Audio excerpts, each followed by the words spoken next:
નસવાડી તાલુકાના ધનિયા ઉમરવા તળાવ છલોછલ ભરેલું હોવા છતાં 3 ગામના ખેડૂતોને સિંચાઈનું પાણી મળતું નથી। જિલ્લા પંચાયત સિંચાઈ વિભાગ દ્વારા સેગાપુર, શરીપાણી, છકતર, ઉમાવરને સિંચાઈનું પાણી મળે તે માટે 4 વર્ષમાં 1 કરોડ રૂપિયાનું કરવા છતાં એક પણ ટીપું પાણી કેનાલમાં આવ્યું ન।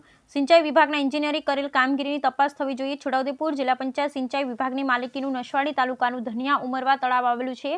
2 વર્ષથી આ તળાવ છલોછલ ભરાઈ જાય છે, જ્યારે નસવાડી ખાતે આવેલી સિંચાઈ વિભાગની કચેરી દ્વારા આની દેખરેખ રાખવામાં આવે છે। 3 વર્ષ પહેલા 80 લાખના ખર્ચે કેનાલો 5 કિલોમીટર બનાવવામાં આવી।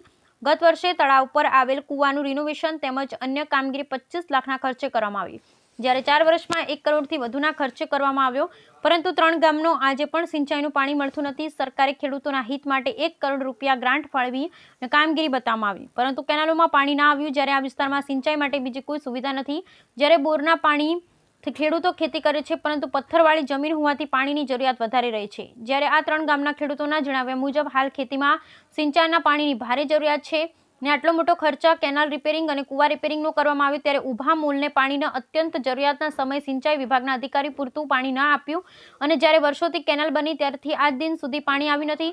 ખેડૂતોએ તેઓની જમીન કેનાલ બનાવવા માટે સિંચાઈ વિભાગ દ્વારા લેવામાં આવી, પરંતુ સિંચાઈ વિભાગ વળતર પણ આપ્યું નહીં। ખેડૂતો વળતર મેળવવા માટે વર્ષ 1985 કલેક્ટર કચેરી ખાતે જિલ્લા પંચાયત સિંચાઈ વિભાગની કચેરીના ખેડૂતો ધક્કા ખાઈ રહ્યા છે તેવા ખેડૂતો આક્ષેપ કર્યા હતા। સરકારે આદિવાસી વિસ્તારના ખેડૂતોને સદ્ધરતા વધે તે માટે વિવિધ યોજનાઓમાં સરકારે ગ્રાન્ટ ફાળવે, પરંતુ અધિકારી અને એન્જિનિયરોના વાંકે સરકારના ખર્ચેલા નાણાં વ્યર્થ સાબિત થાય છે। કરોડો રૂપિયાના ખર્ચ પછી પણ કેનાલમાં પાણી આવતું નથી, જ્યારે આ વિસ્તારમાં નર્મદા મેઇન કેનાલના ઉપરવાસના વિસ્તાર માટે નર્મદાનું કેનાલનું પાણી આ વિસ્તારના ખેડૂતોને મળતું નથી, જેના લીધે ખેડૂતો ચોમાસાની ઋતુની ખેતી ઉપર નભવું પડે છે।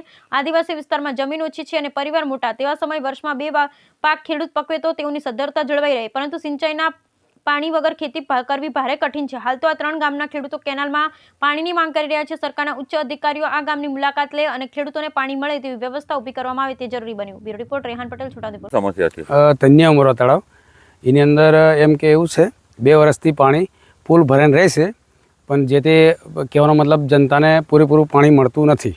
સેંગપુર, સરીપાણી અને કાંદા સુધીની કેનાલ બનેલી છે કહેવાય, કમસે કમ 80 લાખ સુધીનો ખર્ચ કર્યો, પણ છતાં પાણી મળતું નથી। માંગણી કરી એટલે કહેવાનો મતલબ પાણી બધા એમ કે મળે જનતાને અને બધા સિંચાઈ કરે એવું માંગણી કરીએ છીએ।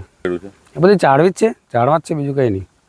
આ તળાવના પાણી છોડવા માટે આ કેનાલ બનાવવામાં આવી હતી અને 4 વર્ષથી પહેલાં 1 કરોડ રૂપિયાનો ખર્ચો કર્યો, કેનાલ બનાવી એ લોકોએ, અને પાણી જોતા લગીને મને મળી નથી। પાણી નહીં આવ્યું, કોઈ દિવસ નહીં આવ્યું। અમને જમીનનું વળતર મળે ને સિંચાઈ માટે અમને પાણી મળે એ અમારા માટે સારું છે। બધા ખેડૂતોને જેટલી બી કેનાલ નજીક જેટલી બી જમીન છે એ લોકોને પાણી મળે એ સારું છે। અહીંયા ઠેઠ છકતર ઉમરવાથી અમારી કેનાલ ઠેઠ કાંધા લગીને ગયેલી છે। એક બી જગ્યાએ પાણી નહીં આવતું, એક બી જગ્યાએ પાણી આવતું નથી।